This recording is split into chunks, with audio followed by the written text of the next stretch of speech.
ॐ ह्रीं श्रीं क्रीं श्रीं कुबेराय अष्टलक्ष्मी मम गृहे धनं पुरय पुरय नमः। ॐ ह्रीं श्रीं क्रीं श्रीं कुबेराय अष्टलक्ष्मी मम गृहे धनं पुरय पुरय नमः।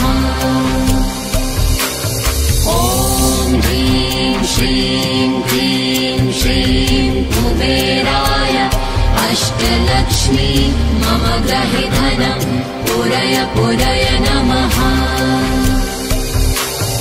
ॐ ह्रीं श्रीं क्रीं श्रीं कुबेराय अष्टलक्ष्मी मम गृहे धनं पुरय पुरय नमः।